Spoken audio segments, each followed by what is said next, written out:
Talakayan para sa ating kalusugan. Talakayan para sa ating kalusugan. Alamin ang mga impormasyon, alamin ang mga kaalaman, mga isyu at panuntunan para sa mga pangangalaga ng kalusugan tungo sa ikauunlad ng pamayanan. Talakayan para sa ating kalusugan. Mapapakinggan tuwing una at pangalawang Martes bawat buwan, alas 11 hanggang alas 12 ng tanghali sa Radyo Latigo 107.3. Talakayan para sa ating kalusugan. Talakayan para sa ating kalusugan. Hatid sa inyo ng Department of Health, Center for Health Development, Sorsogon Region sa pamumuno ni Regional Director Aristides Concepcion Tan. Talakayan para sa kalusugan. Talakayan para sa ating kalusugan. Ang Pilipinas para sa isang healthy Sorsogon Region. Kayo po ay nakikinig sa Talakayan para sa ating kalusugan. Ang programang ito ay hatid sa atin ng Department of Health, Center for Health Development, Sorsogon Region sa pamumuno ni Regional Director Dr. Aristides Concepcion Tan. Ako po si Lea Dominguez Informado, kasama ng aking partner sa kalusugan sa technical application, Ralph Ian Amoyan. Makakapiling nyo sa isang oras na balitaktakan ukol sa kalusugan upang magabayan kayo tungo sa malusog na pamumuhay. Dito lang sa 107.3 Radyo Latigo FM, 100.3 Radyo Bandera Jensen, at 96.7 Radyo Bandera Kidapawan. Ngayon alas 11 ng umaga hanggang pananghalian. Mga kababayan, ngayon po ay Biyernes, TGIF mga kababayan, July 25, 2025. At dahil po kahit huling araw na ng linggo, mag-ingat pa rin po tayo sa ating pagpasok sa school, sa mga trabaho dahil po tag-ulan. At dahil tag-ulan, ating po pag-usapan ang mga sakit na kaakibat ng tag-ulan na to. Tulad ng dengue at leptospirosis. Ngayong araw pag-usapan natin ang leptospirosis. Pero bago po ang lahat, balitang pangkalusugan muna tayo mga kababayan. At sa ulo ng ating mga balita. DOH-CHD Sorsogon at mga LGUs ng rehiyon nagkaisa laban sa stunting at malnutrisyon.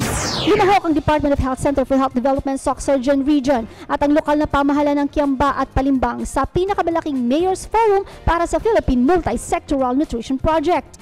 Pinangunahan ito ni DOH Secretary Ted Herbosa na ginanap sa SMX Convention Taguig na nilahukan ng 235 LGUs mula sa iba't ibang panig ng bansa. Sa pagpupulong, ipinagmalaki ni Mayor George Falgi ng Kiamba ang kanilang mga tagumpay sa proyekto gamit ang PMNP Performance-Based Grant or Tranche 1 na may 3 milyong pesos kahalaga sa o kabilang sa mga naisakatuparan ng munisipalidad ang pagkumpleto ng 19 na sub-projects tulad ng pagpapaganda ng mga daycare center, rehabilitasyon ng mga daycare center na may kumpletong pasilidad at pagpapalawak at pagpapabuti ng level 2 water system. At dahil dyan, mula po sa DOH-CHD Sorsogon, congratulations Mayor George Falgi ng Kiamba. Naway may pagpatuloy po natin ang ating panukala upang labanan ang malnutrisyon. Yan, congratulations Mayor. And samantala naman, Arlad tiniyak ang sapat na kasanayan para sa epektibong pagpapatubad ng regulasyon at pagsunod ng pamantayan. Ang Department of Health sa pamamagitan ng Health Facilities and Services Regulatory Bureau at ng Center for Health Development Sorsogon Region, Regulatory Licensing and Enforcement Division or ARLED ay nagsagawa ng training para sa regulasyon ng mga laboratories for drinking water analysis at drug testing laboratories noong July 14 sa General Santos City. Pinangunahan ito ni Dr. Chesna L. Cañoso kasama sina Engineer Annette B. Tan at Attorney Rodel C. Flores at mga eksperto mula sa East Avenue National Reference Laboratory. Bilang bahagi ng pagsasanay, nagsagawa ng mock inspection sa Human Index Diagnostics and Wellness Solutions at General Santos City Water District. Sa kabilang dako, may bago na namang ambulansya mga kababayan hatid ng DOH-CHD Sorsogon sa Esperanza, Sultan Kudarat.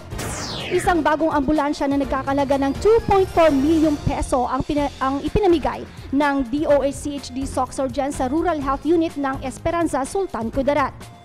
Pinangunahan ni Godwin Lord Gallo at Engineer Ray Santilla ang pag-abot ng susi ng bagong ambulansya kay Jim A. Alza.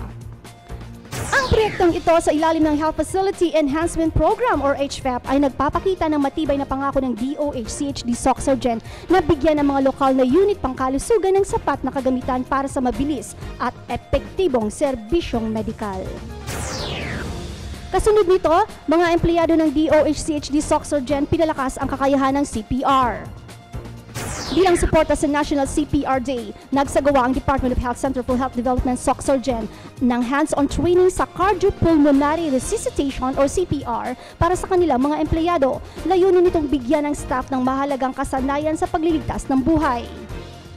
Itinampok ang SAGIP CPR or SAGIP CPR na naglalayong turuan ng bawat isa na save life or save a life with CPR.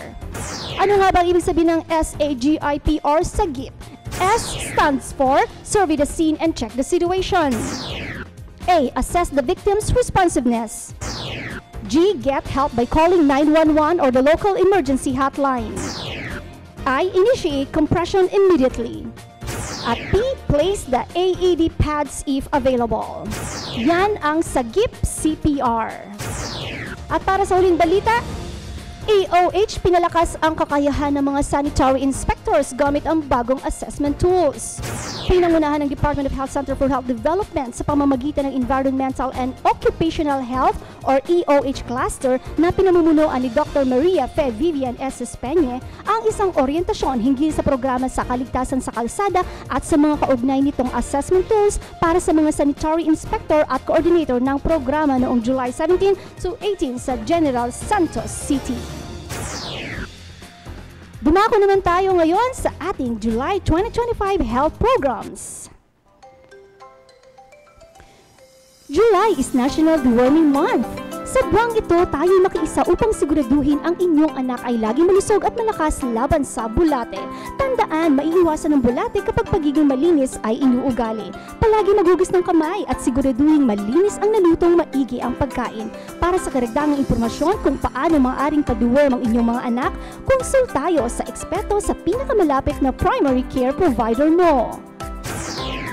Ang Hulyo ay National Blood Donors Month. Panahon na para ipakita ang ating malasakit at bayanihan.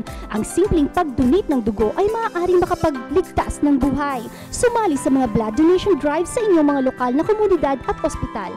Magbigay ng dugo, magbigay ng pag-asa. Ang tamang nutrisyon ay mahalaga para sa malusog na pangangatawan at malakas na pang-isipan. Tuwing buwan ng Hulyo ay ating pinagdiriwan ang buwan ng nutrisyon. Siguraduhin kumain ng sapat na prutas, gulay at iba pang masusustansyang pagkain araw-araw. Food at nutrition security maging priority. Sapat na pagkain, karapatan natin. Alamin din ang hand, foot, and mouth disease. Isang viral na sakit na karaniwang nakikita sa mga bata, kadalas sa mga bata sa edad na 5 taon or 5 taon pababa. Ito ay sanhi ng mga virus na kabilang sa Coxsackie at minsan din ang enterovirus. Ito ay may sintomas tulad ng lagnat, pamamantal ng bibig, kamay at paa. Tandaan, siguraduhin malinis ang kapaligiran at palaging mag-sanitize ng kamay para iwas sa iba't ibang germs at sakit. Ngayong buwan ng Hulyo ay Filariasis Mass Drug Administration Month. Ang filariasis ay isang sakit na dala ng lamok na maaaring makaapekto sa lymphatic system at magdulot ng elephantiasis. Ang Mass Drug Administration o MDA ay isang programa kung saan libreng ipinamamahagi ang gamot para mapigilan ang sakit na ito. Para sa eksaktong petsa ng MDA sa inyong lugar, makipag-ugnayan sa inyong barangay health center o sa pinakamalapit na rural health unit. At yan ang ating mga health programs sa buwan ng Hulyo. At dito naman po nagtatapos ang aming nakalap na mga balita hatid sa atin ng DOH-CHD Communication Management Unit, Serbisyong Urgent, Serbisyong SOCSurgen. Manatili po kayo nakaantabay mga kababayan sa pagbabalik po ng ating programa. Ating pong tatalakayin ang sakit na leptospirosis kasama ang ating espesyal na panauhin dito lang sa Talakayan para sa ating kalusugan.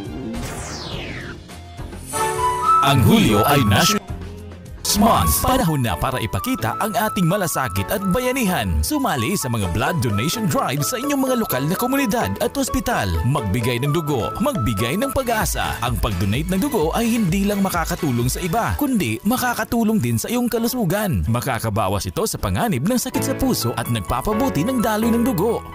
Ang mensaheng ito ay hatid sa atin ng Department of Health, Center for Health Development, Sorsogon Region.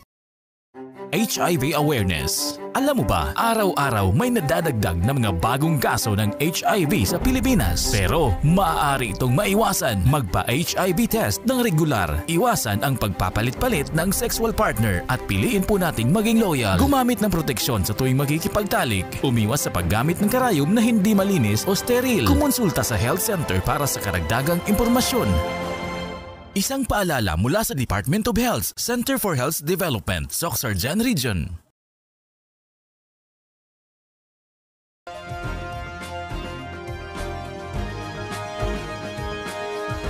Again, maayong aga sa inyong tanan, maayong buntag na imbag gabigat kanya ayo aming good morning everyone na kayo po ay nakikinig sa talakayan para sa ating kalusugan. And today, sabi nga natin, pag-usapan natin ang leptospirosis. Ito ay isang sakit dulot no ng kaakibat no ng tag-ulan ngayon. At para maliwanagan tayo dahil tayo nasa Mindanao, kumbaga hindi man tayo affected masyado sa baha, pero mga kababayan, hindi natin masasabi because according to Miss Jory May E. Balmediano, Information Officer 2 ng OCD, Office of Civil Defense 12, may mga lugar na no na binabaha, especially sa General Santos City. So kailangan malaman na ng ating mga kababayan at bigyan na natin sa kanila ang tamang impormasyon upang maiwasan natin ang nanganganib na pagtaas ng leptospirosis. At dahil dito, aming inibitahan ng expert when it comes to leptospirosis. We're very, very, very happy and we thank you, Doc, for coming today, for being here with us today.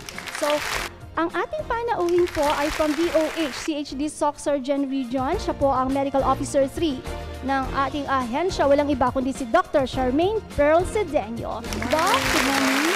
Malusog at masiglang umaga po sa ating lahat dito sa ating Sorsogon Region. Grabe, Friday, Ma'am Lee. I know. Pasabog sa Friday. Pasabog Bago ba? natin tapusin ang week na to, magla-leptospirosis po muna tayo. Yes, actually, Doc, napapanahon talaga siya kasi nakita niyo, Doc, na parang tatlong magkakasunod na bagyo, yung sunod-sunod talaga, Parang Doc. may paparating pa, Ma'am Lee, di ba? Yes, Doc, may paparating pa, di ba? Parang nag-umpisa na nasa, ano yung nauna nating bagyo, si Crising, and then pumasok si Dante, paalis na si Dante, andyan na si Emong, tama ba? Andyan na si Emong. At nako, baka mamaya, mukhang may paparating na naman, di ba? So, handa tayo mga kababayan. So, hindi porket, hindi naman kami binabaha dito sa Mindanao, di ba? Pero, malayo naman kami sa Manila. oo, yung mga ganon. Pero hindi natin masasabi, di ba? May mga part talagang binaba. So, kailangan handa tayo. That is why, ito po yung pag-uusapan natin ngayon. Kasi mga kababayan, dapat, unang-una, tama yung impormasyong alam nyo para prevention is better than cure kasi. Hanggat maaari, i-prevent muna natin yung sakit na leptospirosis, no?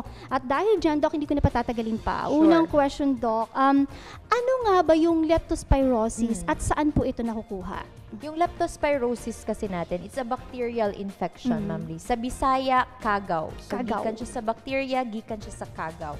Commonly nato siya ma-encounter sa mga animals katulad ng rats or daga natin, mga daga.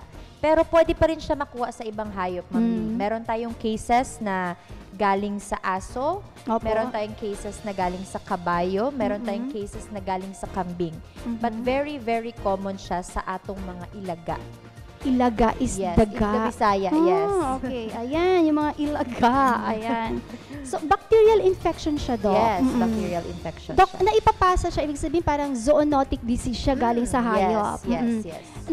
Hindi naipapasa sa tao. Very rare cases siya, Ma'am Lee. Pwede siya, possible siya, human-to-human transmission through sexual contact, especially sa mga severe nga cases nato. Sexual contact, pwede siya ma-transmit through vertical transmission. Pag buntis ang mama, pwede ma-transmit sa baby. Or breastfeeding. But very, very rare case. Very rare. Yes. Sige, pag-usapan natin yung karaniwan na nakukuha. Yes, okay? sa karaniwan. Sabi niyo, Doc, sa daga, no, karamihan nakukuha sa daga. Sige, focus tayo sa ano ng ilaga? Ano na yun? Ilaga. Ilaga, ayun. Parang i-boil. Ilaga. Okay, ilaga. Alright. So, papaano siya na ipapasa, Doc? Bakit common ang leptospirosis kapag baha, kapag tag-ulan? Paano po yung transmission ng disease, ng bacteria? Pag tag-ulan kasi, usually, Yes, Doc. pag sobrang lakas ng ulan, Mhm. umaapaw yung water natin sa mga drainage system Mhm. natin. Ano po ba yung mga drainage system? Yan po yung mga kanal natin. Mm. And then, itong mga kanal na po kasi na to, ito yung usually pinamumugaran ng mga ilaga natin, mga daga natin, Ma'am Lee. So, since sila yung mga carriers natin ng leptospirosis during ulan, pag may baha, pag umaapaw yung tubig natin during baha, contaminated yung waters natin. So, 'di ba, pag may baha, minsan yung communities natin, mga tao, hindi naman natin yan sila napipigilan na lumusong sa baha. Especially working groups of the communities. So, hindi mo talaga yan sila mapipigilan. So, pag contaminated ang waters, lumusong tayo sa baha, pwedeng may contact tayo, direct contact tayo dun sa contaminated waters. So, pwede tayong magkaroon ng leptospirosis. Okay, so mga kababayan, dahil tag-ulan ngayon, mag-ingat tayo kasi tama ba, Doc? Ang daga kasi or ilaga, 'di ba? Umiihi lang sila kung saan-saan. Yes. Ngayon, yung sinasabi ni Doc Chappy, kapag nagkaroon ng baha, yung ihi na 'yon maisasama dun sa tubig baha. Yes. Tama ba, Doc? Yes. So dahil mixed na siya doon, dahil baha na siya doon, andun na yung ihi, andun na rin yung bakterya ng Andun na yung leptospira natin. Yun yung bacteria natin sa leptospirosis. So hindi lang, actually, hindi lang siya ihi, Ma'am Lee. Pwede din siya sa dumi ng hayop. Oh. So, although mas common siya sa ihi ng hayop, but meron tayong cases na from dumi ng hayop siya natin nakukuha. Basta contaminated waters na. Ayun. From those. Tapos lumusong ka. Pag lusong mo, Doc, mahahawa ka ba agad o dapat may opening yung skin or may Meron sugat? dapat opening yung skin. So, hindi lang siya skin up. Ano siya, Ma'am Lee? Open wounds or Open wound. broken skin. So, pag may sugat tayo, so dun pwedeng pumasok yung leptospira, yung kagaw natin, yung bacteria natin, dun sa ating bloodstream, dun sa system natin. Or, through mucous membranes. So, tulad ng mga... Mucous membrane are? So, mata, ilong, bunganga. So, pwedeng na-ingest natin yung contaminated na water. Pumunta, pag for example, lumangoy, nag-dive sa baha, Ma'am Lee. Yan. So, pwedeng ma-expose ang mata, ma-expose sa ilong. Oo. So, pwedeng ganun siya na transmission. Ayun. Kasi opening yan ng skin mo yung mata, yung bibig na pwedeng pumasok. So, hindi lang porket, wala naman ako sugat. Yes. Wala naman ako sugat, nag-dive Okay ako, lang nag-swimming, yan. okay lang ako, no? Pero, no, bukas ang bunganga, ang bibig, bukas ang mata, pwedeng pasukan pala ng bakterya. Ang dami na nga videos ngayon, Ma'am Lee, sa Yes. Manila. Correct. Diba? May mga pool na Totoo. sa streets, sa mga drive-thru, yes, may Doc. mga pool na. Eto nakita ko lately lang, nag-comment nga ako ang pinost ng friend ko. Nagmumumug sa tubig baha. Oh my goodness. Gargling water. Di ba nagsiswim na yung bata? Minumug pa niya talaga. Sabi ko, leptospirosis is waving talaga. Kaya, Grabe, no? mga kababayan, be careful. Again, kapag may baha, dapat ang tingin nyo may bacteria. Yes, No? may leptospirosis. Pyrosis. May bacteria tayo. Oo, kumbaga, may tubig baha. Dapat hindi mag-touch, anong tawag? Hindi dumikit yung mga paa ko sa tubig Yes. baha. Gumamit ng bota. At hanggat maaari, kung hindi naman kailangan lumusong, huwag lulusong. Tsaka minsan hindi natin alam kasi, Dok, may sugat tayo tama ba? Yes, Di ba yung yes. parang, hindi ko alam, mahapdi pala, hindi ko alam may sugat ako. O minsan nag-nail cutter ka lang, naggupit ng kuko, pwedeng masugat na hindi mo alam. And napakalit ng bakterya para pumasok sa skin. Yes. Tama, Dok, no? So yun mga kababayan, through blood. Imagine, hindi mo nga ma-imagine na sa mata, pwede pala siyang pumasok, Yes. di ba? And to think, pag nagda-dive tayo, di ba? Correct. Mag-close naman tayo ng mata, usually pag nagda-dive. So, mga ganong Ang bilis, nabasa na yan, Oo. papasok na dyan. So hindi natin alam. Kasi meron tayong mga Na-infect na tayo. patients, Ma'am Lina, Mm. kuan man, Dok, nag-dive man ko, napiyong man akong mata. Pero pag ahon, Oo. Diba? Diba? Oo. once you open your eyes, Correct. pwedeng pumunta pa rin sa mata mo yung mga remnants, yung mga tubig na naiwan sa mukha Oo, mo. nandiyan lang tutulo Oo, lang yan tutulo lang yan Tsaka mga talsik-talsik, di ba? Ang dami yung nagsiswimming, Oh, di mga correct. talsikan sa bunga, sa bibig, sa mata. we'll never know Oo, kaya pwedeng makahawa talaga. Yes. Now, thank you, Doc, for that information. So, sa mga nag-swimming ka na ba sa baha? Nag-swimming ka na ba sa basura?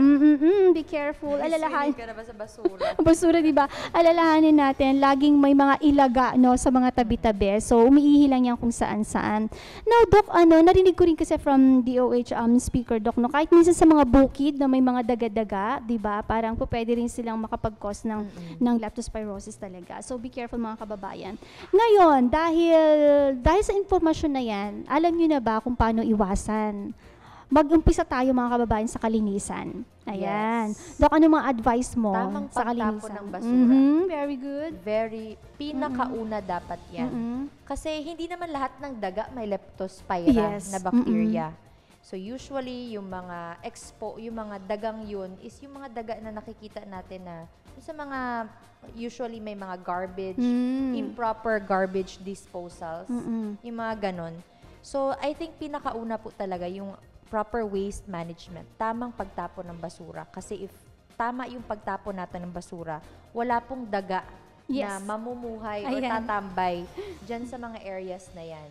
Yan. So, yun yung pinakauna. And then, yun, wag lumusong sa baha. Oo. Be careful talaga. Manigurado po tayo. Wag po nating sabihin na, okay naman, Doc, na mag-dive ko. Kay limpyo man na diri. Malinis naman. Malinis naman yan. Oo. Pero manigurado po tayo kasi hindi po natin alam kung contaminated yung waters natin. Manigurado po tayo. And then, boots and gloves, Ma'am Lee. If hindi talaga natin maiwasan yung paglusong sa baha, especially for working communities natin, working groups na mga communities natin. Gloves, boots, botas, para po talaga hindi tayo magkaroon ng contact with the contaminated water. So, yung mga yun, Ma'am Lee. Okay, very good. Ulitin natin mga kababayan ha. Paano ka magtapon ng basura? Ha? Nagtatapon ka ba sa tamang lalagyan?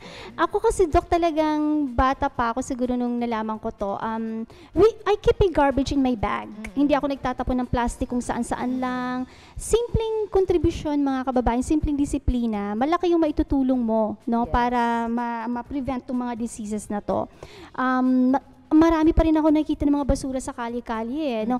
Yun, gustong-gusto ng mga daga at pamumugaran. Kung walang basura, walang daga, no. Hindi tayo puputaktihin ng daga, especially sa ngayon ang Manila, pinuputaktin lalaki ng mga daga, no. So sana maiwasan din natin mangyari sa atin yung situation talaga kasi Doc, I just came from Manila last week So magmula nang umalis daw ako, sabi ng anak ko, hindi na huminto yung ulan. And then taas na agad ng tubig.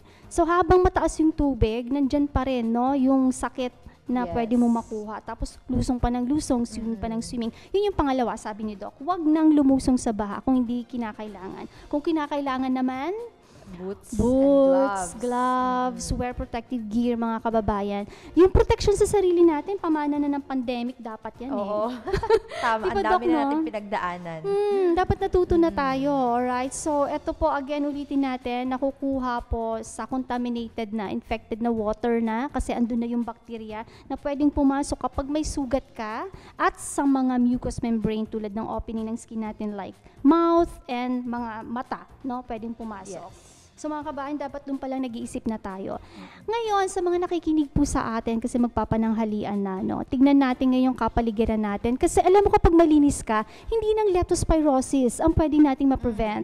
Andiyan ang dengue, andiyan ang mga iba't iba na bumugaran ng lamok. Waterborne diseases. Yes, the waterborne diseases. May iwasan din natin yung mga contaminated na mga pagkain na pwedeng ikasakit ng tiyan natin. Foodborne diseases, Oo. tama.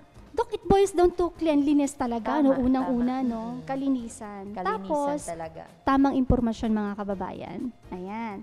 So, Doc, eto yung mga pinanggagalingan no, ng leptospirosis, kung paano natin nakukuha. Paano naman, Doc, yung masasabi natin or paano mo sasabi na infected ng leptospirosis ang tao? Ano-ano yung mga signs and symptoms o yung mga nararamdaman ng isang may leptospirosis? Actually, pinakauna nating mapansin is magkakaroon ng fever, signs and symptoms niya. Fever, sakit sa ulo, sakit sa katawan, sakit sa mga kalamnan, muscle pain. And in severe cases, Ma'am Lee, mahirapan siya mag-ihi. Mag-yellow ang balat, mag-jaundice. Hindi ko alam if narinig niyo na po yan ng mga terms. Jaundice, nag-yellow po yung sclera, yung puti na part sa mata natin. sa skin natin. And then, yun, nahihirapan mag-ihi or meningitis, nagkakaroon ng infection sa utak. But it will start with fever, it will start with lagnat, it will start with sakit sa ulo, it will start with muscle pain. So para siyang trangkaso, Doc, Yes, no? para siyang trangkaso. Mga kababayan, parang trangkaso siya na nilalagnat ka, masakit yung ulo, masakit yung kalamnan, and then, Para siyang trangkaso minus the ubo. walang ubo. Walang ubo. Wala siya. Usually, wala siyang ubo. But some patients, pwedeng magkaroon ng ubo. But, yeah. So, Doc, ano siya, no? Ang tawag dito, jaundice. Bakit siya nagkakaroon ng paninilaw, Doc? Jaundice. Yung severe form kasi natin, severe cases natin ng leptospirosis, yung bacteria kasi natin, yung leptospira, pupunta siya sa mga target organs niya. So, ano-ano po yung mga target organs niya? Kidney, liver, brain, muscles natin. So, pag pumunta si leptospira, pag pumunta yung kagaw natin sa liver, dinadamage niya yung liver cells natin. Kaya yung patient natin, nagye-yellow, nagkakaroon ng jaundice, nagjo-jaundice. Nasisira yung liver, no? Yung Nasisira atay. ang liver. Pag pumunta siya sa kidneys natin, ano yung manifestations niya? Nahihirapan ng umihi. Kaya hirap Yung patients, umihi. Yes, kaya hirap umihi. Pag pumunta yung leptospira natin dun sa muscles natin, ano yung manifestations niya sa patient? Pananakit ng katawan, muscle pain.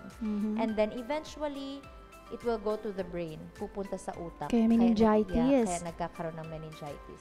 So Doc, this is a disease na kapag napabayaan, pwedeng ikamatay. Yes, pwedeng ikamatay. Ayan, mga kababayan. So, iiwasan natin na magkasakit, of course, para ang hirap kasi buhay yung pwedeng maging katapat talaga. Imagine, nag-start ka na for example, yung mga nag-dive. Swimming lang. Saya-saya mo pa at first kasi swimming, free swimming yan eh. So, tas biglang, ayun na, nakakasira pala siya ng atay, nakakasira pala siya ng kidneys, ganun, nakakasira pala siya ng utak. Diba? Ang mga main organs, yung mga target, Doc, yes, no? Yung mga target organs. Doc, pag sinabi mo, ito yung mga first symptoms, ano yung incubation period, Doc? Paano masasabi? Ilang days mararamdaman ng isang tao ang fever? Actually, it will start with mga 3 to 5 days na after lumusong sa baha? Yes, mga 3 to 5 days na lalabas na yung fever mo, lalabas na yung muscle pain mo. And then, ayun, days lang, Ma'am Lee. In a matter of a few days lang. Mabilis, no? Dok, pag sinabing jaundice, paano malalaman ng mga kababayan natin ang jaundice? Ano yung titignan nila? Pwede nilang tignan? Mata. Okay. Pinakauna nilang pwedeng tignan is mata. Yung puting part ng mata natin, ang tawag po dyan, yung sclera natin. So, pwede nyo po yung i-check if naninilaw. Yung puting kaya parte ginaganon ng tayo mata ng mga natin. doctors. Yes. Kaya po ginaganon siya ng mga doctors pag chine-check. Titignan yung mata. And then, skin ng patients natin. Pwede nyo po yan tingnan. Kaya lang po, yun lang, sa mga morena natin, mahirap siyang i-distinguish. Kasi puti na sila. Kasi maitim sila mga morena natin. So, pag nag-yellow, hindi masyadong obvious unless yung mga mapuputi natin. So, pinaka-safe na pwede nating i-examine, pwede nating i-check, is yung sclera, yung puting parte ng mata natin. Ayan, kapag naninilaw na. Pero Doc, hindi natin hihintayin na may jaundice na. Yes. Ano yung mga early signs and symptoms, Doc? Fever, yung mga ganun. Oh, yun. Yung mga fever natin, muscle pain natin. And also, kulay ng ihi. Usually, sobrang yellow na yan. Sobrang yellow na ng kulay ng ihi natin. Some patients, na sila, oliguria. Oliguria po, yun yung term natin pag kumukonti na lang yung output ng ihi natin. Kumukonti na lang. Up to the point na mahirapan na talaga silang umihi. Baka mamaya kala nyo UTI lang yan pero ano na pala, leptospirosis na pala. So, magpa-check up po talaga. Magpa-konsulta po sa doktor. Agad-agad. Dok, kailan sila pwedeng magpa-konsulta? Like, baka kasi ma-misinterpret, ano lang to, lagnat lang to, paracetamol, ganun lang. Pero, actually, pag may signs and symptoms ng mga sakit, magpa-konsulta agad. Kasi, for example, fever, wag natin hintayin na, sabi doon sa news, sa talakayan, pag nag-yellow na daw, yung leptospirosis. Pag may muscle pain, yun yung leptospirosis. Kaya lang po sa fever, ang fever po kasi natin is a general symptom ng mga sakit. Correct. So, pwede siyang dengue. Baka dengue po yung fever ninyo. Pwede siyang urinary tract infection. Pwede siyang bacterial infection. Mga ganon. So, pag meron po tayong signs and symptoms ng isang sakit, magpakonsulta po talaga sa doktor. Correct. Huwag nang hintayin pa kasi late na yung stage ng paninilaw, Doc, no? Yes, late stage na Oo. yan. At saka ulitin natin, tama yung sabi ni Doc, alam nyo mga kababayan, ang lagnat kasi, hindi siya sakit. Ano siya, kumbaga parang sintomas siya ng isang sakit. Yung katawan mo, nakikipag-usap sa'yo na, hey, there's something wrong. Yes. May infection ka, mayroong nangyayari sa katawan mo, ipa-check up mo na ako. Nagsasalita po yung katawan natin mga kababayan, makinig kayo sa signs and symptoms. Yes. Alright? Hindi po sakit ang signs and symptoms, isa po yan mga pahiwatig ng katawan natin na may infection o may nangyayari na sa katawan natin. So tama, no, lagnat pa Parang lang. heads up. Heads up ng katawan na heads up, may nangyayari sa akin. Yes. So listen to your body mga kababayan, lalo na kapag lumusong kayo sa baha, nako-obserbahan nyo mabuti yan. Alright, it's 11:30 on our clock, no? Nakakalahating oras na tayo. Commercial break muna tayo. Sa pagbabalik, pag-usapan po natin, may gamot ba? Ano yung mga gamot na kailangan kong i-take? Kailangan ba mag-take agad ako ng gamot? Kasi mga kababayan natin, excited lagi sa ganyan, Doc. Okay, so pag-usapan po na natin yan sa pagbabalik ng talakayan para sa ating kalusugan. Ang Hulyo ay Blood Donors Month. Panahon na para ipakita ang ating malasakit at bayanihan. Sumali sa mga blood donation drive sa inyong mga lokal na komunidad at ospital. Magbigay ng dugo, magbigay ng pag-asa. Ang pag-donate ng dugo ay hindi lang makakatulong sa iba, kundi makakatulong din sa iyong kalusugan. Makakabawas ito sa panganib ng sakit sa puso at nagpapabuti ng daloy ng dugo. Ang mensaheng ito ay hatid sa atin ng Department of Health, Center for Health Development, Sorsogon Region. HIV awareness. Alam mo ba, araw-araw may nadadagdag na mga bagong kaso ng HIV sa Pilipinas. Pero maaari itong maiwasan. Magpa-HIV test ng regular. Iwasan ang pagpapalit-palit ng sexual partner at piliin po nating maging loyal. Gumamit ng proteksyon sa tuwing makikipagtalik. Umiwas sa paggamit ng karayom na hindi malinis o steril. Kumonsulta sa health center para sa karagdagang impormasyon. Isang paalala mula sa Department of Health, Center for Health Development, Sorsogon Region.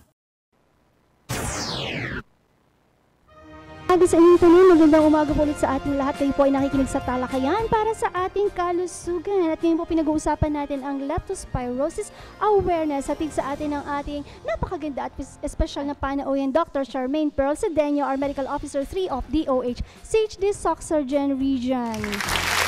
Hey, Doc. At kanina, sabi nga ni Doc, ang leptospirosis daw ay makukuha ito kapag lumusob ka sa baha na kontaminado ng bakterya galing sa ihi o dumi ng hayop. Primarily tulad ng daga or ilaga. Bisaya. Ay, natutunan ako.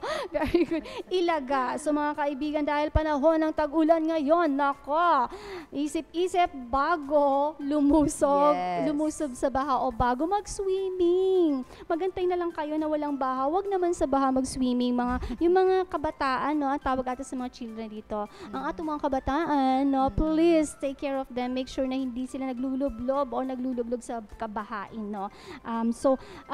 Dahil nga galing siya sa ihi ng daga, po pwedeng pumasok kapag ikaw ay may sugat o kahit walang sugat, pwedeng pumasok sa bibig o sa mata at pwedeng kang magkaroon ng lagnat in 3 to 5 days. Pwedeng magkaroon ng sakit sa ulo, sakit ng katawan, paninilaw or jaundice at pwedeng maging sanhi ng kidney disease, failure, no? liver failure, ayan, brain. and brain, no?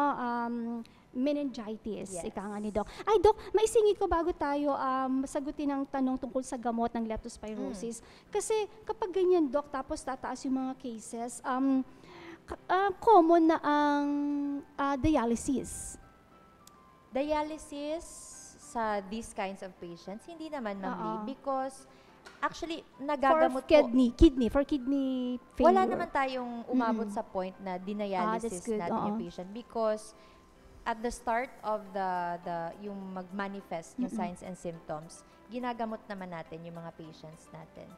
And then, meron kasi tayong available na gamot for leptospirosis. So, hindi natin hinihintay na umabot siya dun sa severe form of the disease, severe manifestations. Wala tayong masyadong cases na dinialysis natin. Dito sa Soc Surgeon, Yes, Doc. wala Very good. mga Doc, are you ganyan familiar with the data of the leptospirosis?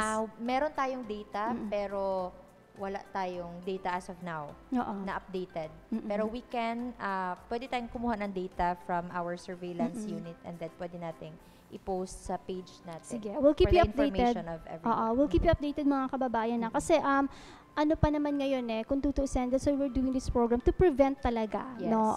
Unlike sa Manila, talaga magdadagsaan na dyan. They're expecting lalaki yan in 1 to 2 weeks kaya nakaantabay tayo. Pero ngayon, hindi pa naman ganun alarming, no? Pero meron tayong data niyan on leptospirosis sa Region 12. Okay. So, sige lang po, ibibigay po natin sa inyo if ever Yeah, yung data natin. Hihingi po tayo. Sige.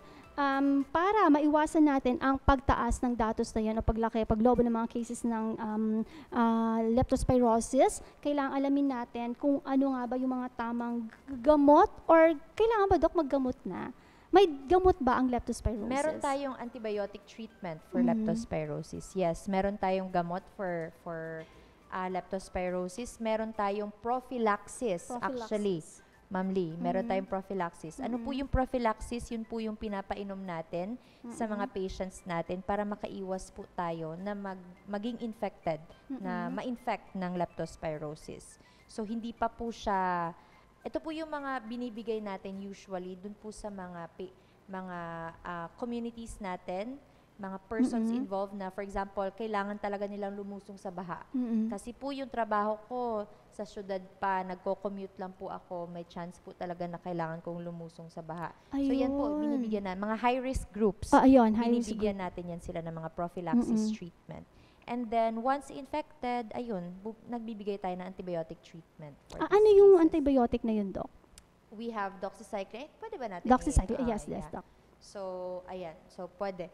Pero, hindi kasi yan siya over-the-counter drug only. Doxycycline. So, baka yun yung isipin ng lahat, kaya natin sinabi. So, hindi po siya over-the-counter drug. Hindi po siya pwedeng bilhin lang basta-basta sa mga pharmacies natin. So, kailangan po ng reseta yung gamot na yan. And meron po tayong proper intake, yung proper dosage and proper intake ng gamot. So, ilang beses po siya inumin at ilang milligrams po yung dapat inumin. Meron kasi yan siya. And hindi yan siya, baka kasi, tingbaha ngayon. Bili tayo ng doxycycline kay may available kay Aling Nida. Diba? So, hindi po pwede yung mga ganyang cases. Ginawa mong vitamins. Yes. Magpakonsulta po talaga tayo sa doktor. And then, for children, naka-base po kasi sa age. Naka-base sa age, hindi, sa weight. Naka-base sa weight yung dosage na binibigay natin sa mga bata. So, magpakonsulta po. Wag po basta-basta uminom lang ng antibiotic natin. Correct. Ayun, di ba? Wag mo gaming vitamins. Joy. Yes. Baka na mamayo, I can buy this in the pharmacy and then just take it right away. Meron siyang kaukulang dosage, tamang dosage. Tinitimbang pa kayo. Kaya nga, di ba, sa hospital, pagpapacheck up, kasi titingnan ko ilang milligram yung kailangan itik, mga kababayan. Hindi yung, pwede ko pala itong itik kasi lumusob ako sa baha. Yes. Again, hindi siya over the counter at hindi siya porket lumusob ka sa baha o tag-swimming ka, iinom ka na ng gamot na ito. It's antibiotic. Be careful with drug resistant. No? Yes. Kasi pwedeng magkaroon yung si drug resistant, yung uminom ka nito, kapag nagkaroon ka talaga ng leptospirosis, baka hindi na kayang gamutin ng gamot na yon. Hindi na siya e-epekto sa'yo. Yes. Kasi basta-basta mo na lang siya iniinom. Correct. So, mga kababayan, be careful. Again, hindi po, porket lumusob ka sa baha, iinom ka na ng gamot ng antibiotic. And some of our facilities, Yes, mga RHUs natin, meron available na mga doxycyclines, may available na antibiotics. So, pero po, again, dapat po tayong magpakonsulta sa doktor. Kasi sila po yung magdedesisyon kung ano po yung antibiotic na kailangan yung inumin. Kasi baka hindi naman leptos. Oo. Tapos baka UTI. UTI, correct. Diba? Ibang antibiotic yun. So, magpakonsulta po talaga sa pinakamalapit na health facilities po sa inyo. Kasi may test pa, no? Before giving you the antibiotic. May mga lab test meron pa tayong ba? blood tests available. Pwede ding i-test yung ihi natin. Ayan, Yes, meron tayong testing. Mga kababayan, ganun kasi ang pagbibigay ng gamot. Hindi agad bibigyan ka ng gamot na hindi alam kung ano yung gagamutin sa'yo. So may mga laboratory test pa dyan. Kaya importanteng pumunta talaga sa doktor. Huwag mag-doktor-doktoran. Ayan. RHU, Doc, no? Pwede silang lumapit? Yes, RHUs natin. Hindi ko lang alam if may available pa ngayon kasi parang last year nagbigay tayo ng stocks of antibiotics, doxycyclines for our facilities. Hindi baka nag-expire na or hindi ko alam, baka may stock pa sila ngayon. But pwede po kayong lumapit sa mga health facilities natin. At libre. Yes, libre. Huwag niyo sabihin, libre naman, susulab ako sa baha. Huwag ganon. Huwag ganon mag-isip. Dapat i-prevent mo kasi hindi mo alam, baka mamaya ang hina pala ng katawan mo, ng resistensya mo. You'll never know eh. So again, yung mga may karapatan lang mag-take ng prophylaxis, when you say prophylaxis, yung hindi ka pa nagkakasakit, you can prevent it. Yes. Yung mga high-risk group natin. At sino-sino, Doc, yung mga high-risk group ulit natin, Doc? Yung mga kailangan talagang pumunta Lumusog. sa mga work, yung mga working groups natin, yung children. Kasi yung mga bata actually, sila yung ang hirap kontrolin na mag-swimming sa mga baha. So, ayun, yung mga ganun, mga high-risk groups natin. Yung mga exposed talaga na lumulublob sa baha. Pero at as much as possible, mga magulang, mga nanay and tatay, wag nating hayaang naglalaro lang sa baha yung mga bata ngayon. Dati kasi parang uso yung naliligo sa ulan, tapos andyan na yung baha-baha. Kasi iba din yung kalinisan natin dati compared ngayon, Ma'am Lee. So, siguro i-take into consideration din natin yung mga ganung bagay. Correct. So, mga kababayan, dito pa lang dapat alam na natin kung paano natin ipiprevent na magkaroon talaga ng leptospirosis na sakit ang ating mga mahal sa buhay. Ayan. So, aside from this, Doc, meron ba tong vaccine, ganon? Vaccines, wala. Walang vaccine. Oo. Kasi kasi baka isipin nila, may prophylaxis, so meron tayong vaccine. Kasi usually, yung prophylaxis natin, vaccines agad ang iniisip ng tao. Pero wala po tayong vaccines for leptospirosis. We have pre-exposure prophylaxis, which is an antibiotic, an oral antibiotic na binibigay, pero wala po tayong bakuna. Ayun, walang bakuna mga kababayan. May prophylaxis, pero wag naman abusuhin, wag lusob ng baha pa. Baka naglaklak na sila ng antibiotic. Wag, no? Be careful with drug resistant po ng etong mga antibiotic na. Wag niyong abusuhin, no? Yes. At saka, Doc, when you say pagpapagamot ba, Doc, halimbawa, nasa bahay ako, kailangan, pag lumusob ako sa baha, kailangan hintayin ko pa ba yung pagkalagnat bago ako magpa-check up?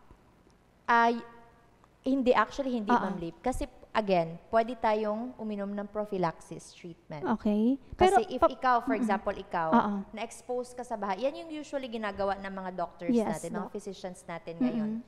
Pag may exposure sa baha, agad nilang sinasubmit for prophylactic treatment para maiwasan natin na magkaroon ng signs and symptoms yung patient. Pero ayun, magpakonsulta muna talaga sa doktor. So pwedeng ganun, na pag na-expose ka, wag mong hintayin na lumabas, mag-manifest yung signs and symptoms. Pwede ka nang lumapit sa doktor. Pwede ka lumapit sa doktor and then ask for a prophylactic treatment for leptospirosis para maiwasan natin yung ganun. Okay. Doc, tanong ko lang, gaano katagal tinitake yung gamot? Actually, single dose lang siya. Pinapainom lang siya ng once sa patient natin. Yung prophylactic treatment, ha? Yung prophylactic, ibig sabihin, wala ka pang sakit, pero na-expose ka. Yes. So, pwede nating ibigay. Doc, kapag infected na yung tao, gaano katagal yung treatment? Days lang. 3 to 5 days, meron tayong ganyan na treatment. Meron din tayong binibigay ng doctors natin for even a day lang, 1 day lang. So, ayun, depende kasi siya sa dosage ng doktor. So, meron kasi yung computation, Ma'am Lee. So, ganun. So, medyo mas matagal-tagal ng konti kapag infected na. And then, sa severity ng manifestations, severity. Na sakit. So, baka severe form na sila, baka nahirapan na mag-ihi yung patient natin. And then, minsan, yung ginagawa ng mga doctors natin, dinadagdagan nila yung antibiotic. So, ginagawa nila multi-drug treatment para tina-target nila yung iba pang infection na possible nakuha din ng patients natin. For example, leptospirosis pero infected yung sclera ng mata, nag-conjunctivitis din yung Ay, oo, patient Dok, narinig ko natin. parang may sore eye, yung ganon. Mga ganong patients. So, kailangan din yan ng ophthalmic drops, eye drops. So, yung mga ganong cases. So, depende sa manifestations ng mga patients natin. Ayun, kaya pala naririnig ko sa signs and symptoms, meron din yung parang may... Namumula din mata. Kasi parang nagsusore eyes kasi may Oo. bacterial infection din. Na hindi Yun. na siya leptospirosis, probably another bacteria. Nako, kaya may mga May ibang ibang patients gamot. tayo na nagkakaroon sila ng parang, ang tawag dyan, parang sugat-sugat, yung parang infected wound. Hindi naman rashes. Hindi naman rashes. Yung parang naganana na, Oh, mga ganong cases. oo. So, another antibiotic na din yan siya. Another gamutan na So, naman. para ma-target lahat, hindi natin mapabayaan yung mga ganong cases. So, Doc, yung mga may comorbidities, delikado High rin risk, kapag very high risk. Oo. Yung mga may comorbidities. Oo. Ayan, yung Senior citizens natin. correct. At saka, Doc, sabi mo kasi, may rare cases na pwedeng maipasa ng nanay sa anak. Kaya yung mga Yes. buntis is very vulnerable. Very Yes, high risk din sila. high risk groups din sila. So, ingatan natin, mga kababayan, oy, buntis ka ba, mami? Naku, huwag ka na lumusong sa baha, alright? Sa bahay ka na lang. Stay safe and warm Manigurado and dry. talaga tayo. Yes, manigurado tayo kasi hindi natin alam ang bakterya nandyan lang at hindi natin nakikita ang bakterya, mga kababayan. Correct. So, iwasan as much as possible kahit na meron tayong gamutan. Alright, ang dami kong natututunan and for sure, pag may mga tanong po kayo, live din po kami sa official Facebook page ng DOH-CHD Soc Surgeon. Ang i-type niyo po, DOH Center for Health Development Soc Surgeon. Tama ba, Sir Ian? No? Makikita niyo po kami doon live. You could comment. Pwede po kayo magtanong habang nandito pa po si Doc. Itanong mo kay Doc Chappy. Di ba? So, sa pagbabalik naman, Doc, commercial break muna tayo. Sa pagbabalik ating pag-usapan, ano-ano pa yung mga tips na pwedeng ibigay sa atin ni Doc Chappy para maiwasan natin ang leptospirosis at linawin natin ano-ano yung mga fake news na naglalabasan tungkol sa leptospirosis. Sa pagbabalik po yan ang talakayan para sa ating kalusugan. Ang Hulyo ay National Blood Donors Month. Panahon na para ipakita ang ating malasakit at bayanihan. Sumali sa mga blood donation drive sa inyong mga lokal na komunidad at ospital. Magbigay ng dugo, magbigay ng pag-asa. Ang pag-donate ng dugo ay hindi lang makakatulong sa iba, kundi makakatulong din sa iyong kalusugan. Makakabawas ito sa panganib ng sakit sa puso at nagpapabuti ng daloy ng dugo.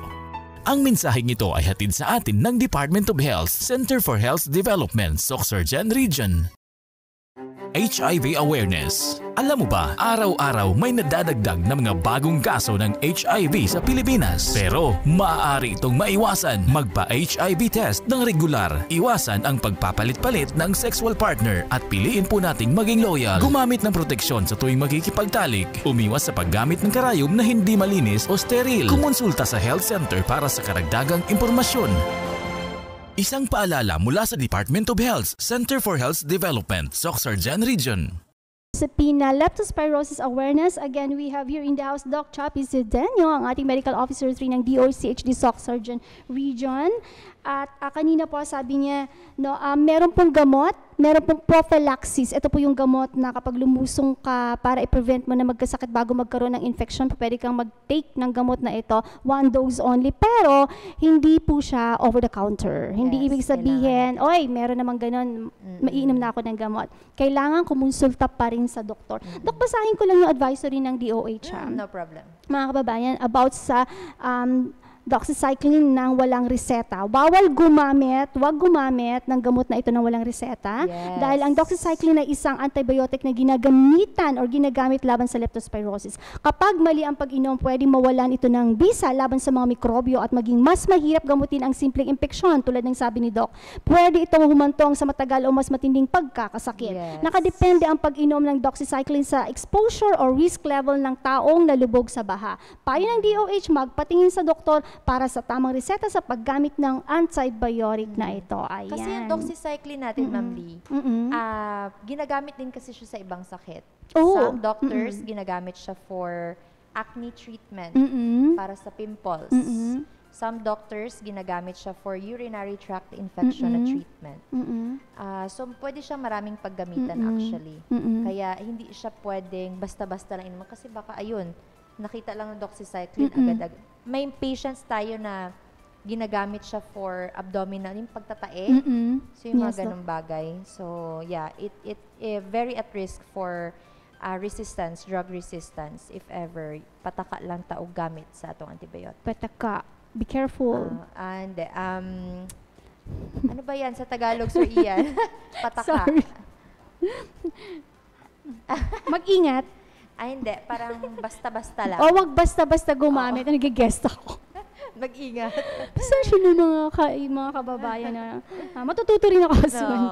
Okay, but anyway, malapit na. Pataka sa paggamit. Mag-ingat, dahan-dahan sa paggamit. Sabi nga sa DOH talaga, sabi ni Doc, maniwala po, huwag kayo mag-doktor-doktoran again. Nakakatakot ang drug resistant kasi pag dumating yung time na kailangan ng uminom ng gamot, hindi ka natatablahan nito. Alright. And actually, yung mga gamot kasi natin na binibigay una is cost-effective. Mura, but epektibo na. Correct. Kaya if meron tayong, pataka lang taog gamit sa atong mga antibiotics, pwede magka-drug resistance. Ang tendency, ang iinumin na natin is yung mga mas malakas na antibiotic, which is mas expensive na, mas mahal na. So yung mga ganun. So, mga kababayan, listen, matuto, at sundin natin ang payo ng doktor. Tama, mag-ingat tayo. Okay, now, Doc, let's go to yung mga naririnig natin kuro-kuro. Sabi nila, ano naman, hindi naman kasi binabaha. No? Sa baha lang nakukuha ang leptospirosis. Ano po masasabi niyo dun, Doc? Actually, hindi. Contaminated waters ang leptospirosis, kahit walang baha. Yung baha lang kasi is, ano tawag dyan? Sinispread natin yung bacteria. Pag sa baha, mas maraming pwedeng maging affected kasi mas malaki na yung coverage ng tubig. Ayun. But contaminated waters itself, na pwedeng pamugaran ng ating leptospirosis, ng ating leptospira na bacteria. So for example, kanal. Alright. So kahit walang baha, kahit walang ulan, kung dun sa kanal na yon nagtapak-tapak yung bata, nagdive-dive, naglaro pa rin yung bata, pwede pa rin siya magka-leptospirosis. Correct. So hindi natin kailangan ng ulan, hindi natin kailangan ng baha. Ang very prone or precipitating factor kumbaga, ng leptospirosis natin is contaminated waters, which is, again, magsa-start siya sa improper garbage disposal. Maling pagtapon ng basura natin na pwedeng pamugaran ng mga ilaga natin, ng mga daga natin. Tama. Balik tayo sa kalinisan, mga kababayan. Sa bahay ninyo, ayan, marami ba kayong mga basura sa sulok-sulok? Nakikita nyo ba may mga bubuwit, may mga daga dyan kapag gabi? May ihihiyan ko saan, tapos biglang nagtubig, nagkabaha. Kahit konting mga tubig lang sa bahay nyo, tapos nagtampisaw yung mga anak nyo, nako. Alam nyo, Dok, naalala ko nga, meron akong kaibigan before na kahit aso niya namatay sa leptospirosis kasi parang Pwede. Yes. Oo. Pwede. So, yung pag may mga pet din kayo dyan, kaya kami, Doc, meron kasi kaming cage doon for our dogs.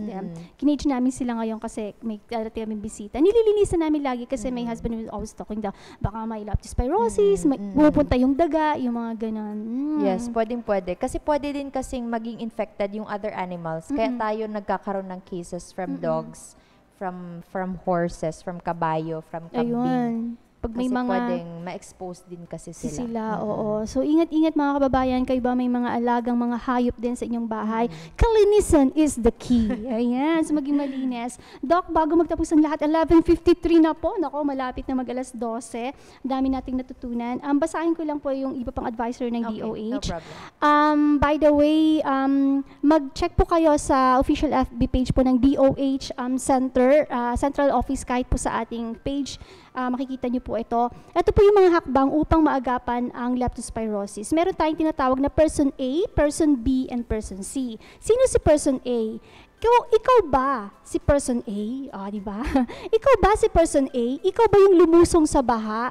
May sugat o wala? Ang gagawin mo daw kung lumusong ka sa baha, kung may sugat o wala, magpakonsulta sa doktor tungkol sa pagpapareseta at pag-inom ng antibiotic. Again, pwede kang mag-take ng prophylaxis pero magpakonsulta sa doktor. May tinatawag naman tayong person B. Sino ba si person B? Hindi ka lumusong. Ikaw ba si person B? Hindi ka lumusong pero may sugat? Ang gagawin mo, iwasan ang paglusong sa baha at gumamit ng waterproof bandage sa sugat. May sugat ka, pero hindi ka lumusong, then iwasan mo. You have to avoid, no, yung paglusong sa baha.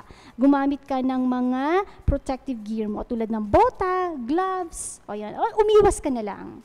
Ngayon, sino ka naman? Ito naman si person C, yung pangatlong person.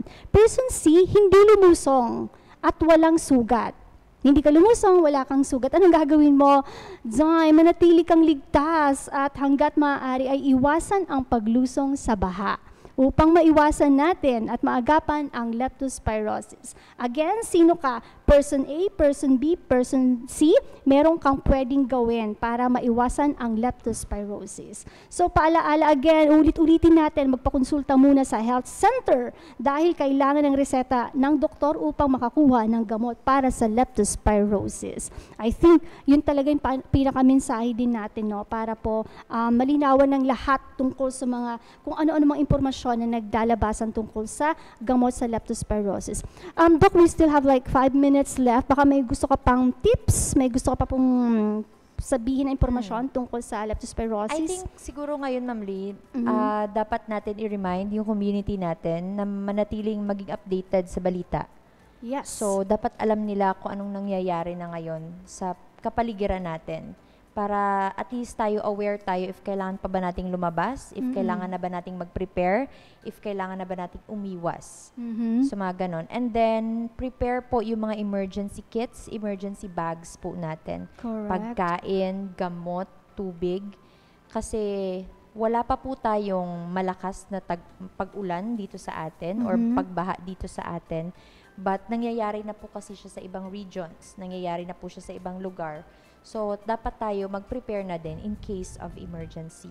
And then, ayun, yung mga usual natin, yung be knowledgeable about other diseases, hindi lang po sa leptospirosis, yung mga disease na kaakibat ng pag-ulan at pagbaha, para po makaiwas na po tayo and maprotektahan po natin yung mga pamilya po natin. Correct. Laging handa. Yes. Tama. Ay, Doc, dahil dyan, salamat sa iyong reminder. Basahin ko na rin yung message po ng ating HEMS program manager, si Sir Leo Chong. Sabi niya, ngayong tag-ulan, alamin ang panganib sa inyong lugar. Dapat handa ka. Makinig ka sa mga weather forecast. Yes. Alam mo dapat kung saan ang evacuation center. Alam mo kung saan ka dapat tumakbo at sino yung pwedeng Emergency tawagan. hotline numbers. Hotline number, yan. Ihanda ang inyong go bag. Meron na ba kayong go bag? Ito yung parang kit, emergency kit mo na andun ang lahat, ang mga gamot, ang mga pagkain, no, etc. So, dapat meron tayong go bag. Makilahok sa mga drill at information sessions. Sa panahon ng sakuna, alalayan ang mga bata, matatanda at PWDs. Huwag din kalimutang sagipin ang mga alagang hayop, no? Nakita natin ang daming post niyan ngayon. I-follow ang trusted sources para sa update, sabi nga rin ni Doc, at planuhin ang evacuation at communication. Battery, cellphone mo, dapat naka-charge yan, no? At alam mo kung sino yung pwede mong tawagan. Huwag lang yung kung sino-sino lang yung tinatawagan. Yes. Ayan. At dahil we only have like 3 minutes left, Doc, message mo po sa ating mga kababayan at sa ating mga health workers na rin po ngayong panahon ng tag-ulan. So ayun, sabi nga ni Ma'am Leah, dapat lagi po tayong handa. Hindi lang po sa leptospirosis, but sa iba pa pong sakit. So, kami po sa Department of Health, lagi pong nakamonitor, nakabantay sa mga kaso po ng mga sakit natin dito po sa atin sa Region 12. And even outside Region 12, binabantayan po namin yung mga latest po na updates and data and mga sakit na pumapasok po sa atin dito sa Pilipinas para po makapaghanda din po tayo. So ayun, mag-ingat po ang lahat and magbantay sa ating mga pamilya, sa ating communities. Tulungan po tayo. Correct, tulungan po tayo. Sabi nga, it's whole nation approach. Yes. Hindi lang po kaya ng gobyerno, hindi lang po mga LGUs ninyo. Community, no? Community engagement tayo. Dapat ma-empower natin ang bawat isa. Ikaw mismo, meron kang magagawa sa simpleng pagtapon ng tamang lugar para sa basura, pananatili ng kalinisan, tamang kaalaman laban sa sakit na ito, meron kang magagawa para mailigtas mo ang sarili mo at mahal mo sa buhay. So, dahil po dyan, no, napaka-importante na makinig kayo sa mga tamang sources na to. Very well said, Doc. And again, maraming salamat po, Dr. Chappy. Charmaine Pearl Cedeño. Maraming salamat. Napapanohin talaga. At TGIF mga kababayan, manatili po tayong safe dahil po dyan, nagtatapos na po ang ating talakayan para sa ating kalusugan. Sa pamumuno po ni Regional Director Dr. Aristides Concepcion Tan ng Department of Health Center for Health Development, SOC Surgeon Region. Muli ako po sa Lea Dominguez Reformado kasama ang aking partner sa kalusugan sa Technical Application, Ralph Ian Amoyan. Nagbibigay paalala sa lahat na maging handa, lalo na ngayong tag-ulan, maging ligtas po tayo sa sakit na leptospirosis. Hanggang sa muli, kami po ang Communication Management Unit, Servisyong Urgent, Servisyong SOC Surgeon. Stay safe mga kababayan. Talakayan para sa ating kalusugan. Talakayan para sa ating kalusugan. Alamin ang mga impormasyon. Alamin ang mga kaalaman, mga issue at panuntunan para sa mga pangangalaga ng kalusugan tungo sa ikauunlad ng pamayanan. Talakayan para sa ating kalusugan. Mapapakinggan tuwing una at pangalawang Martes bawat buwan. Alas 11 hanggang alas 12 ng tanghali sa Radyo Latigo 107.3. Talakayan para sa ating kalusugan. Talakayan para sa ating kalusugan. Hatid sa inyo ng Department of Health, Center for Health Development, SOC Surgeon Region sa pamumuno ni Regional Director Aristides Concepcion Tan. Talakayan para sa kalusugan. Talakayan para sa ating kalusugan. Ang Hulyo ay National Blood Donors Month. Panahon na para ipakita ang ating malasakit at bayanihan. Sumali sa mga blood donation drive sa inyong mga lokal na komunidad at ospital. Magbigay ng dugo, magbigay ng pag-asa. Ang pag-donate ng dugo ay hindi lang makakatulong sa iba, kundi makakatulong din sa iyong kalusugan. Makakabawas ito sa panganib ng sakit sa puso at nagpapabuti ng daloy ng dugo. Ang mensaheng ito ay hatid sa atin ng Department of Health, Center for Health Development, SOC Surgeon Region. HIV awareness. Alam mo ba, araw-araw may nadadagdag na mga bagong kaso ng HIV sa Pilipinas. Pero maaari itong maiwasan. Magpa-HIV test ng regular. Iwasan ang pagpapalit-palit ng sexual partner at piliin po nating maging loyal. Gumamit ng proteksyon sa tuwing magkikipagtalik. Umiwas sa paggamit ng karayom na hindi malinis o steril. Kumonsulta sa health center para sa karagdagang impormasyon. Isang paalala mula sa Department of Health, Center for Health Development, SOC Surgeon Region.